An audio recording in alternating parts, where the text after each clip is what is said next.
இப்போது எவ்வளவு கஷ்டத்தில் இருக்கிறாய் என்று எனக்கு தெரியும். எத்தனை பிரச்சனைகளை சமாளித்து கொண்டிருக்கிறாய் என்றும் எனக்கு தெரியும். உனக்கு இப்போது தேவை பணம். உன்னுடைய பிரச்சனைகளை முடிக்க தேவை பணம். உன்னுடைய கடன் பிரச்சனைகளை எல்லாமே முடிப்பதற்கு உனக்கு பணம் தேவை. அந்த பணத்தை தான் என்னுடைய கஜானாவில் நான் வைத்திருக்கிறேன். உனக்கு எவ்வளவு வேண்டுமோ அதை என்னை பார்த்துவிட்டு நீ எடுத்துக்கொள். உன்னுடைய துன்பங்களை எல்லாவற்றையுமே போக்குவதற்காகத்தான் நான் இப்போது எனது கஜானா பெட்டியை திறந்து வைத்திருக்கிறேன். யாருக்கும் இந்த வாய்ப்பு கிடையாது. நீ படும் துன்பத்தை கண்டு என்னால் சகிக்க முடியவில்லை. அவ்வளவு வலியும் வேதனையுமாக எனக்கு இருக்கிறது. ஏன் என் பிள்ளை இவ்வளவு கஷ்டப்பட வேண்டும்? நான் வைத்துக்கொண்டு என்ன செய்ய போகிறேன்? என்னுடையது எல்லாமே என்னுடைய பிள்ளைக்கு தானே. என்னுடைய பிள்ளையின் நலன் மட்டுமே எனக்கு வேண்டும். நீ சீக்கிரமாக வா, என்னை பார். பார்த்துவிட்டு எனது கஜானாவில் இருக்கும் செல்வங்களையெல்லாம் எடுத்துக்கொண்டு செல். உன்னுடைய பிரச்சனைகளையெல்லாம் நீயே தீர்த்து கொள்வாய். எல்லாவற்றையுமே நான் உனக்கு தருகிறேன். என் ஆசீர்வாதம் முழுவதுமாக நான் உனக்கு தருகிறேன். எல்லாமே வெகு விரைவாகவே மாறப்போகிறது. உன் கஷ்டங்கள் எல்லாமே முடியப் போகிறது. உன் துன்பங்கள் எல்லாமே முடியப் போகிறது. உன் துயரங்கள் எல்லாமே விலகப் போகிறது. கடன் பிரச்சனைகள் எல்லாமே உன்னை விட்டு முழுவதுமாகவே நீங்கிவிடும். நீ என்னை பார்த்தால் மட்டுமே இது எல்லாம் நடக்கும். ஒரு முறையாவது, ஒரே ஒரு முறையாவது நீ என்னை பார்த்துவிட்டு செல். பிறகு உனக்குள் வரும் மாற்றத்தை நீயே உணர்வாய். உன் வாழ்வு எப்படி ஜொலிக்கப் போகிறது என்று பார். எது என் கோபுரத்தின் மீது சத்தியம். நீ நன்றாக இருப்பாய்.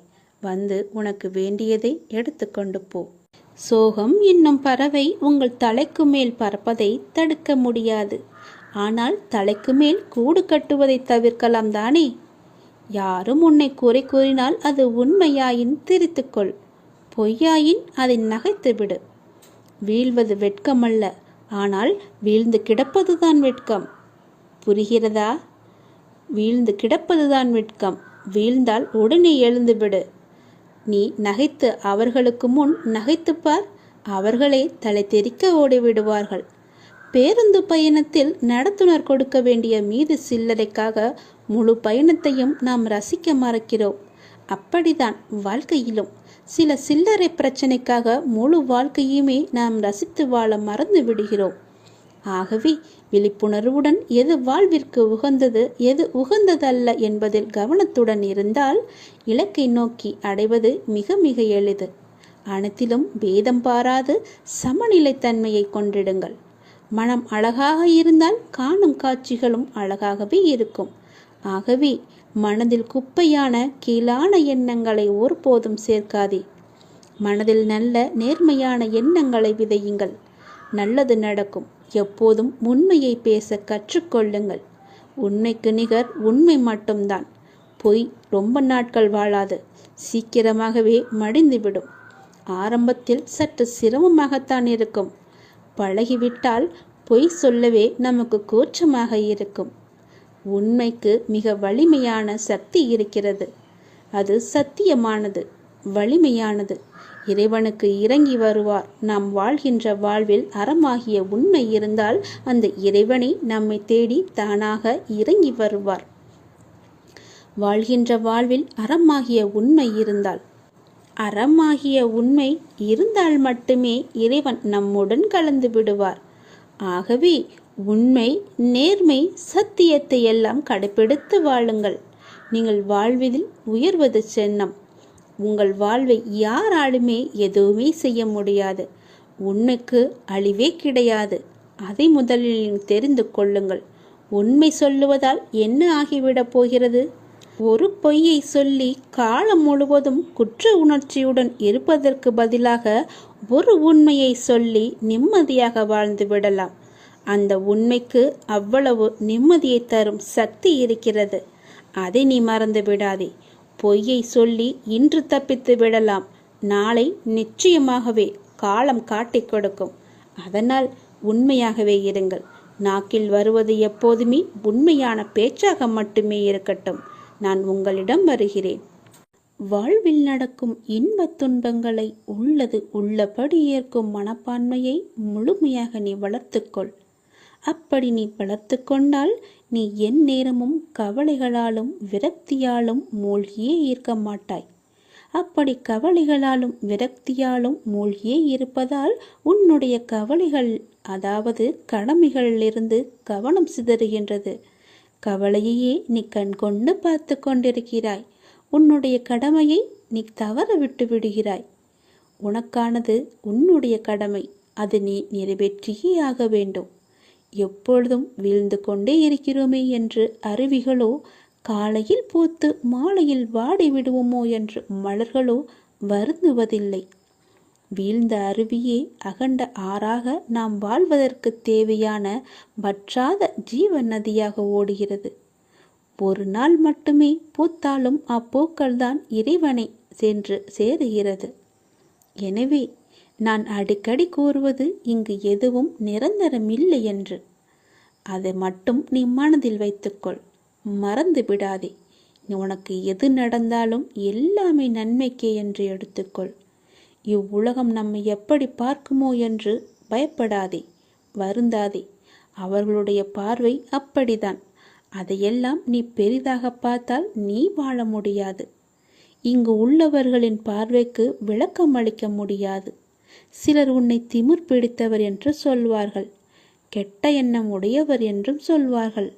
சிலர் உன்னை அற்புதமானவர் என்றும் சொல்வார்கள், அன்பானவர் என்றும் கூறுவார்கள். யார் எதை வேண்டுமானாலும் கூறினாலும் நீ உன் வாழ்வில் நேர்மையாகவும் உண்மையாகவும் இரு. உன்னுடைய உழைப்பு என்றுமே வீணாகாது. வாழ்க்கையில் முன்னேற வேண்டுமானால் உன்னை பற்றிய மற்றவர்களின் மதிப்பீடுகளில் இருந்து உன்னை நீ மேம்படுத்த தேவையானதை மட்டுமே நீ எடுத்துக்கொள்ள வேண்டும். மற்றதையெல்லாம் காதில் வாங்காதே, உன்னுடைய கவனத்திற்கும் கொண்டு போகாதே, கவனத்தில் எடுத்துக்கொள்ளாதே. தேவையற்ற வீண் சொற்களை மனதிலிருந்து அழித்துவிடு. இப்பொழுதே, இந்த நொடியே அழித்துவிடு. அச்சொற்களை மனதில் தேக்கி வைத்து உன் வளர்ச்சிக்கு நீயே தடையாக இருக்காதே. கவலைப்படாதே, நான் இருக்கிறேன், உன்னோடு எப்போதுமே இருப்பேன். நீ நல்லதையே நினை, நேர்மையாக இரு, உண்மையாக இரு. உனக்கு நீ பயந்தவனாக இரு, கடவுளுக்கு பயந்தவனாக இரு. உன்னை நோக்கி எல்லாமே தானாக வரும். எதுவும் உன்னை விட்டு போகாதபடி நான் பார்த்து கொள்கிறேன். விடிந்த பின்பு நிலவு கண்ணுக்கு தெரிவதில்லை. அதுபோல சிலருக்கு உயர்ந்த பின்பு உதவியவர்கள் கண்ணுக்கு தெரிய மாட்டார்கள். புகழை மறந்தாலும் நீங்கள் பட்ட அவமானங்களை மறக்காதீர்கள். அது இன்னொரு முறை நீங்கள் அவமானப்படாமல் இருக்க உங்களுக்கு கை கொடுக்கும். நேர்மை மிக அரிது. அது உங்களிடம் இருந்தால் இழந்து விடாமல் இருங்கள். ஆயுளின் பெருமை ஆண்டுகளில் இல்லை, நீங்கள் வாழும் முறையில்தான் இருக்கிறது. அன்பும் இனிமையும் உள்ளத்தில் இருந்தால் வாழ்வில் எங்கும் எப்போதும் எதிலும் மன நிறைவடைவீர்கள். நீங்கள் நாம் ஒருபோதும் நம்மை உணர்வதில்லை. அடுத்தவரை திருத்துவதில் மிக கவனமாக இருக்கிறோம். மிக மிக குறைவானவற்றையே மனிதர்கள் அறிந்து வைத்திருக்கிறார்கள். பெரும்பாலானவர்கள் தங்களுக்கு அதிகம் தெரியும் என்று அடம்பிடிக்கிறார்கள். இந்த உலகத்தில் மிக பெரிய பிரச்சனை என்னவென்றால், தம்மை தாமே புரிந்து கொள்வதற்காக எதையும் கேட்பதில்லை. பிறருக்கு நாம் பதில் அளிப்பதற்காகத்தான் கேட்கிறார்கள். அவர்களுக்கு என்ன பதிலை சொல்லலாம் என்று யோசிக்கிறார்கள். எந்த நாள் உங்களுக்கு உங்களுடைய மதிப்பு தெரிய வருகிறதோ அன்று முதல் பிறருடைய பாராட்டிற்கும் அவமதிப்பிற்கும் எந்த ஒரு பேதமும் தெரிவதில்லை. நான் இப்பொழுது எங்கிருக்கிறேன், உம்மை எப்படி சந்திக்க வருவேன் என்றெல்லாம் நீ கேட்கலாம். ஆனாலும் நான் உனது இதயத்தில் நின்று கொண்டிருக்கிறேன். ஆகவே பிற பொருட்களின் மீது பிரயாசை ஏதுமின்றி நான் உன்னை சந்திக்க வருவேன். உன் மனதை எப்போதும் தூய்மையாக வைத்துக்கொள். நீயும் நானும் ஒன்றே என்று பார்க்க ஆரம்பித்து அப்பார்வையை விஸ்தாரப்படுத்தினால் உலகில் உள்ள அனைத்துமே உன் குருவாக தெரியும். நான் இல்லாத இடமாக எதுவுமே தெரியாது. ஆன்மீக பயிற்சியை தொடர்ந்து செய்து வந்தால் நான் எங்கும் வியாபித்திருக்கும் அனுபவம் உனக்கு கிட்டும். பின்னர் நீ என்னில் கலந்து விடுவாய். அந்நியம் என்றும் ஒன்று இல்லை என்ற உணர்வை நீ அனுபவிப்பாய். எந்த ஒரு மனிதன் அழிப்பதும் நெடுநாள் இருப்பதில்லை, அது முழுமையடைவதும் இல்லை. ஆனால் எனது கடவுள் அளிப்பதோ காலம் முடிவு பரியந்தம் நிலைத்திருக்கிறது. அவரின் வெகுமதியை வேறெந்த வெகுமதியுடன் ஒப்பிட முடியாது. எனது கடவுளே எடுத்துக்கொள் எடுத்துக்கொள் என்கிறார். ஆனால் எல்லோரும் என்னிடம் வந்து கொடு கொடு என்கிறார்கள். நான் கூறுவதன் பொருளை நீ உணர்ந்து கொண்டாயா? கடவுள் எல்லாவற்றையுமே எனக்கு கொடுத்திருக்கிறார். அவரிடமிருந்து நான் எல்லாவற்றையுமே வாங்கியிருக்கிறேன். ஆனால் என்னிடம் உள்ளவர்களோ எனக்கு கொடு எனக்கு கொடு என்று என் மீது பொறாமைப்படுகிறார்கள். அவர்களை எப்போதுமே தூரத்தில் வைத்துக்கொள் நீ. ஒருவர் தனது இறை பக்தியில் முழுமையும் வலிமையும் அடைந்த பின்னர் அவருக்கு பக்தியானது முத்திவிட்டது என கூறுவதும் வழமையே. எனவே முழுமை முதிர்ச்சியடைந்த நிலையே முத்தி முக்தி என்று சொல்வார்கள். முதிர்ந்த பழம் முதிர்ந்துவிடும், முதிர்ந்த உயிர் இறந்துவிடும். எடுத்த காரியத்தை நீ பாதியில் விடாதே, செய்வதை திருந்தச் செய் என்ற உபதேசம் அனைவருக்குமே பொருந்தும். குருவை அடைந்து மரியாதையுடன் கற்றுக்கொள், கற்றதை மனனம் செய்து உருவேற்றிக்கொள் என்பது எல்லா மாணவர்களுக்குமே பொருந்தும். தொழில்நுட்பத்தை தெரிந்து கொள்ள முனையும் மற்றவர்களுக்குமே உரிய உபதேசம்தான் இது. எதற்காக எனக்கு சொல்கிறேன் என்று கேட்டதை, நீங்கள் ஆசைப்படுவதெல்லாம் கிடைக்காமல் இருப்பது உங்களை ஒரு சிறந்த வாழ்க்கைக்கு கொண்டு செல்வதற்காகவே இருக்கும் என்பதை நம்பு. முடிந்தவரை உங்கள் வேலையை நீங்கள் சிறப்பாக செய்து விடுங்கள். யாரிடமும் உங்கள் வேலையை ஒப்படைக்காதீர்கள். உங்களுக்கு கிடைக்க வேண்டிய அங்கீகாரம் தானாகவே கிடைக்கும். நேரத்தையும் வாய்ப்பையும் ஒருபோதுமே வீணடிக்காதே. அந்த தவறுக்கு எந்த காரியம் செய்தாலும் பரிகாரமாகாது. போன நேரமும் திரும்ப வராது. யாருக்காகவும் நேரம் காத்திருக்காது. பொறுத்துக்கொள். நீங்கள் செய்யும் ஒவ்வொரு நல்ல காரியமும் அதற்கான நன்மைகளை காலம் கடந்தாவது அழைத்து கொண்டு உங்களிடம் வந்து சேர்க்கும். வெற்றி என்ற முகத்துடன் உங்களிடம் வந்து சேரும். நீ நிராகரிப்புகளை எல்லாம் கண்டு நெஞ்சு உடையக்கூடாது. உன்னை யாராவது தூக்கி எறிகிறார்கள் என்றால் இறைவன் உன்னை மேலே தூக்கி விடுகிறான் என்று அர்த்தம். அதனால் நீ பயப்படாதே. தூக்கி எறிந்தவர்கள் போகட்டும், நான் உன்னை தூக்கி விடுகிறேன். தூக்கி எறிந்தவர்களை பற்றியே நீ கவலைப்பட்டு கொண்டிருக்காதே. எதிர்பார்த்து எதிர்பார்த்து ஏமாற்றங்கள் மட்டும்தான் கிடைக்கும். என் வாழ்வில் அற்புதங்களை நிகழ்த்துவேன் என்று நீ நம்பிக்கையுடன் காத்திருக்கிறாய் அல்லவா? உன் தந்தை நிச்சயமாகவே உன் வாழ்வில் அற்புதங்களை நிகழ்த்தப் போகிறேன். சில நேரங்களில் நீங்கள் செய்யக்கூடிய செயல்களை எல்லாம் சிந்திக்க வேண்டாம், கற்பனை செய்ய வேண்டாம். அது ஆச்சரியப்படுவதற்கில்லை. எல்லாவற்றையும் சிறப்பாக செயல்படும் என்று மூச்சு விடுங்கள். நம்பிக்கை வைத்திருங்கள். நான் அப்பா, என்னுடைய அப்பா சிறப்பாக அதை முடித்து தருவார் என்ற நம்பிக்கையோடு நீங்கள் காத்திருங்கள். நான் அவர் மீது வைத்திருந்த நம்பிக்கையும் பக்தியும் பொறுமையும் தன்னம்பிக்கையும் அவர் எனக்கு நிச்சயம் அதற்கான பலனை தருவார் என்று நம்புங்கள். நீ வைத்த நம்பிக்கைக்கு நிச்சயமாகவே நான் கைமாறு செய்வேன். உன் மனதில் எந்த சலனமும் இல்லாமல் இருக்கிறாய். நான் உனது பாவ மூட்டையை தூக்கி நான் சுமக்கிறேன். நீ கவலைப்படாதே. எல்லாவற்றையுமே நானே பார்த்து கொள்கிறேன். நீ எப்பொழுதும் போல சந்தோஷமாக இரு. நீ இப்போது உன் மனதில் ஏகப்பட்ட குழப்பங்களுடன் பதற்றத்துடனும் இருக்கின்றாய். வீணான கவலைகளை உன் மனதில் வைத்து கொண்டிருக்கிறாய். உன் மனமானது, உன் இதயமானது துடித்துடிப்புடன் காணப்படுகிறது. ஏன்? எதற்காக? வீணாக எதற்காக இந்த கவலை? ஏன் இந்த குழப்பம்? எதற்காக இந்த பதற்றம்? ஏன் இந்த துடித்துடிப்பு? நீ முதலில் அனைத்தையுமே விட்டுவிடு. உன் வேலைகளை பார்த்து கொண்டிரு. போகிற போக்கிலேயே போய்கொண்டிரு. எதையும் நீ தூக்கி சுமந்து கொண்டிருக்காதே. அதை முதலில் மறப்பதற்கு என்ன செய்ய வேண்டுமோ அதை செய். உன்னுடைய மனம் அதிலேயே லயித்து இல்லாமல் வேறு பக்கம் திருப்பு. அப்போதுதான் அவற்றை பற்றி எண்ணம் உன் மனதில் இழுக்காமல் இருக்கும். நான் உனக்காக அவதரித்தவன். நான் இருக்கும்போது எதற்காக நீ கவலைப்படுகிறாய்? உன்னை நல்லபடியாக உயர்த்த உனக்காக பாடுபட்டு கொண்டு நான் இங்கே இருக்கிறேன். தயவு செய்து நான் உன்னுடன் இருப்பதை நீ உணர்ந்து கொள். நான் வருவதற்கு முன்பும் வந்ததற்கு பிறகும் நடந்து கொண்டிருப்பதை நீ உணர்ந்து கொள். நான் வருவதற்கு முன்பு என்ன செய்து கொண்டிருந்தாய், நான் வந்த பிறகு எப்படியெல்லாம் உன்னுடைய பிரச்சனைகள் தீர்ந்தன என்று கொஞ்சம் திரும்பிப்பார். உன்னை எப்படி நான் கைவிடுவேன் என்று ஒரு நொடியில் நீ நினைத்து விட்டாய்? உன் அப்பா உன்னை பார்த்து கொள்ள மாட்டேனா? உன்னை அவ்வளோ சீக்கிரம் விட்டு விடுவேன் என்று நினைக்கிறாயா? உன்னை அனைத்து திசைகளிலிருந்தும் பாதுகாத்து கொண்டிருக்கிறேன். நான் இருக்கும் இடத்தில் எவரையுமே நெருங்க விட மாட்டேன். நான் உனக்குள்ளே நீக்கமர நிறைந்திருக்கிறேன். என் கண் பார்வை உன் மீது விழுந்து கொண்டிருக்கும் போது எந்த கெடுதலும் வந்து உன்னை துன்புறுத்திவிட முடியாது. தெரிந்து கொள், எந்த துன்பமும் உன் அருகில் கூட வர பயப்படும். நான் இருக்கிறேன், நீ பயப்படாதே. உனக்கு வரும் பிரச்சனைகள் எல்லாமே சிறு சிறு வகைதான். பயப்படாதே. பெரிதாக ஒன்றையும் நான் கொடுக்க மாட்டேன். கொஞ்சமாவது உனக்கு பக்குவம் வேண்டும் என்பதற்காகத்தான் இதையெல்லாம் கொடுத்தேன். சின்ன பிரச்சனையை பெரிதாக பார்க்காதே. மனதில் போட்டு குழப்பத்தை ஏற்படுத்தாதே. உன்னை நீயே பதற்றப்பட வைக்காதே. வீணான கவலைப்பட்டு உன் உடம்பை நீ வீணடிக்காதே. உன் இதயம் சீராக துடிக்க வேண்டும். அப்பொழுதுதான் நீயும் நன்றாக இருப்பாய். எப்படி என் வேண்டுகோள்கள் அனைத்தையும் இப்படி நிறைவேறியது என விரைவிலேயே நீ ஆச்சரியப்பட போடுகிறாய். கவலைப்படாதே குழந்தையே. என் கண்ணிலிருந்து வரும் அருள் கதிரால் நீ பாதுகாக்கப்படுகிறாய். அதனால் நீ கவலையை விடு. என்னுடைய கண்ணின் ஒளி உன் மீது இருக்கிறது.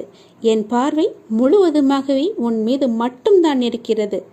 என்னை மீறி எதுவுமே உனக்கு நடக்காது. பயப்படாமல் தைரியமாக இரு. நீ எப்பொழுதும் அமைதியாகவே இருக்கக்கூடாது.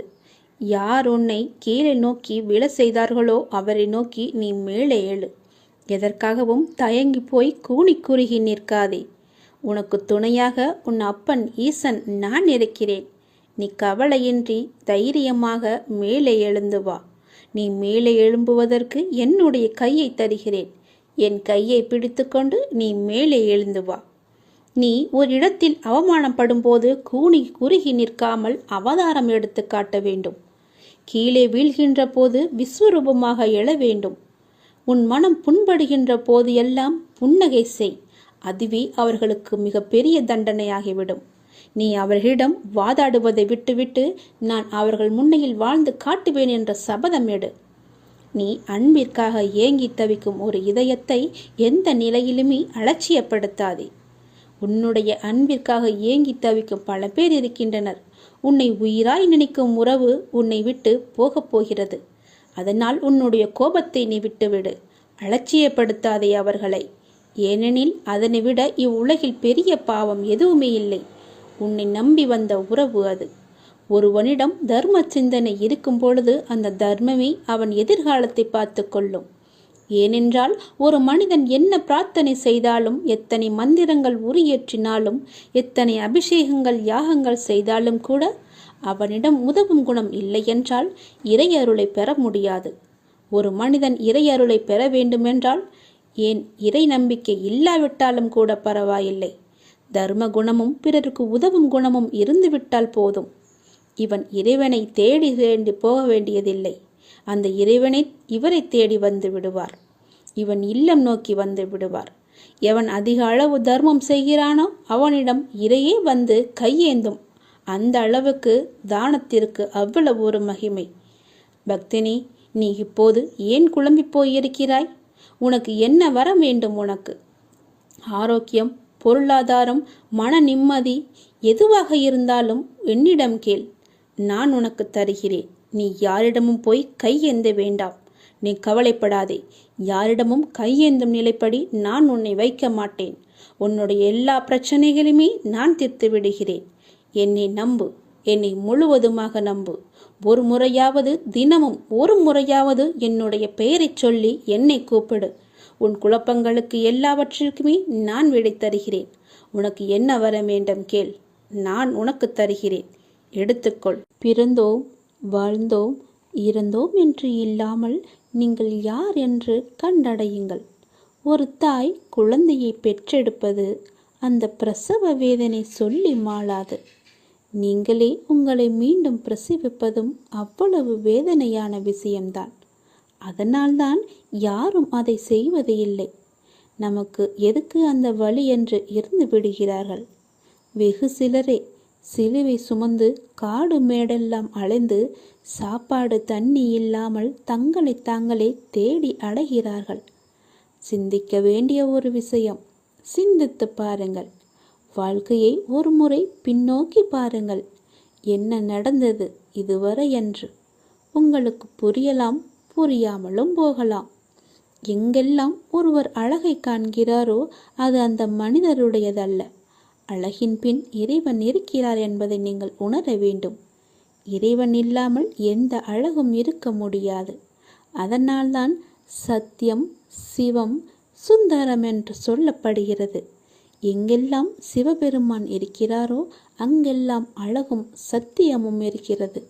இதை சொல்வதன் மூலம் ஸ்ரீ கிருஷ்ண பகவான் அர்ஜுனரின் மனம் கவரப்படக்கூடிய எல்லாவற்றிலுமிருந்து விடுவித்து தன்னை நோக்கி இழுக்கிறார்.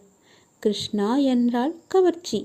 அப்படி என்றால் எல்லாவற்றையும் தன்னை நோக்கி கவரக்கூடிய ஒருவர் என்று பொருள். மனம் எங்கெல்லாம் அலைப்படுமோ அதிலிருந்தெல்லாம் விடுவித்து மையத்திற்கு கொண்டு வருவது. அந்த மையம்தான் ஸ்ரீ கிருஷ்ண பகவான். கிளைகளை வெட்டினால் என்ன, வேர் இருக்கிறதே, நமக்கு எதுக்கு இந்த கவலை என்று மகிழ்ச்சி படுங்கள். துளிர்க்கும் வகையில் துணி உடையவனே நான் தான் என்று சந்தோஷப்படுங்கள். அதைதானே நமக்கு வாழ்க்கை கற்பித்திருக்கிறது. அந்த கற்பித்த பாடத்தை நாம் ஏன் மறக்க வேண்டும்? படித்த படிப்புதான் நமக்கு வாழ்க்கை தரும். நீங்கள் துளிர்ந்து விடுங்கள். துளிர்க்கும் வரையில் நீங்கள் போராடுங்கள். கிளைகளை வெட்டுபவன் வெட்டட்டும். உங்களுக்கு வேர் இருக்கிறது. அதை பிடித்து கொண்டு மேலே எழும்பி வாருங்கள். உங்களுக்கான வாழ்வு நிச்சயம் இருக்கிறது.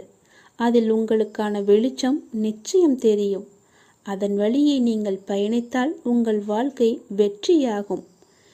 எல்லாமே உங்களுக்கு சாதகமாகவே மாறும். துளிர்க்கும் வரைதான் உங்களுடைய கஷ்டம். துளிர் விட்டுவிட்டால் உங்களை யாரும் எதுவுமே செய்ய முடியாது. வெட்டியவன் அன்றே போய்விடுவான். நீ துளிர்க்க மாட்டாய் என்ற நம்பிக்கையோடு. நீ என் மீது நம்பிக்கை வைத்திருப்பதால் நீ மீண்டும் துளிர் விடுவாய். வெற்றி உனக்குத்தான். தைரியமாக வா. எனது கஜானா நிரம்பி இருக்கிறது, நிரம்பி வழிகிறது. வாருங்கள். வண்டி பாரங்களில் இச்செல்வத்தையெல்லாம் எடுத்துச் செல்லுங்கள். சத்தியவதியான தாயாரின் ஆசிர்வதிக்கப்பட்ட பிள்ளைகள் இச்செல்வத்தால் தன்னை நிரப்பிக் கொள்ள வேண்டும்.